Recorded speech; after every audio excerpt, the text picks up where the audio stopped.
Assalamualaikum warahmatullahi wabarakatuh. Selamat pagi, perkenalkan nama saya Anissa Syuara SPD. Saya adalah guru mata pelajaran biologi di kelas 10 SMA Muhammadiyah Kota Tebing Tinggi. Kali ini kita akan membahas bab 1, mengenal biologi sebagai ilmu. Dalam bab 1 terdapat 4 subbab. Yang pertama, biologi sebagai ilmu, yang kedua, objek dan persoalan biologi, yang ketiga, cabang-cabang biologi, dan yang keempat, manfaat mempelajari biologi dan bahayanya. Pada pertemuan kali ini kita akan membahas biologi sebagai ilmu.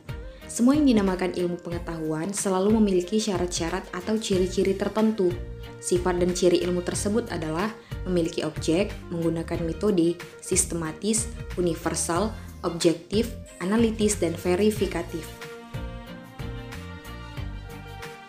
Yang pertama, memiliki objek. Setiap ilmu umumnya membatasi diri pada segi kajian tertentu.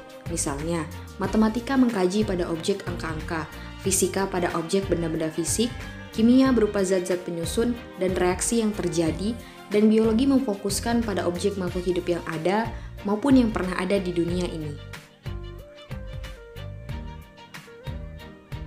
Selanjutnya yang kedua, menggunakan metode. Berkembangnya ilmu pengetahuan tidak dapat terjadi secara kebetulan ataupun asal-asalan, melainkan mengikuti metode tertentu. Dalam mempelajari objek kajian biologi, digunakan metode ilmiah untuk menemukan kebenaran. Ilmu yang dikembangkan dengan menggunakan metode ini, kebenarannya diakui secara ilmiah. Selanjutnya, bersifat sistematis. Agar mudah dikaji, ilmu pengetahuan harus tersusun mulai yang sederhana menuju yang lebih kompleks. Contohnya, dalam biologi disajikan konsep sel, jaringan organ, sistem organ dan individu yang menunjukkan adanya hierarki hubungan yang saling memperkuat objek kajian. Inilah yang dinamakan tersusun secara ilmiah.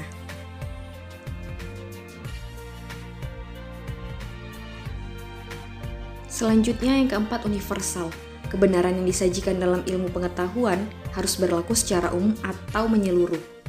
Misalnya, kaidah tentang reproduksi generatif merupakan cara reproduksi organisme yang harus didahului dengan peleburan dua sel, yaitu gamet jantan dan betina. Ini berlaku pada semua jenis organisme. Selanjutnya yang kelima, objektif. Pernyataan dalam suatu ilmu pengetahuan harus bersifat jujur, yaitu menggambarkan kondisi apa adanya, mengandung data atau informasi yang sebenarnya, bebas dari prasangka, kesenjangan, atau kepentingan pribadi. Bila ilmu tidak bersifat objektif, maka akan sulit berkembang, apalagi untuk dimanfaatkan bagi kesejahteraan umat manusia. Selanjutnya, yang keenam yaitu analitis.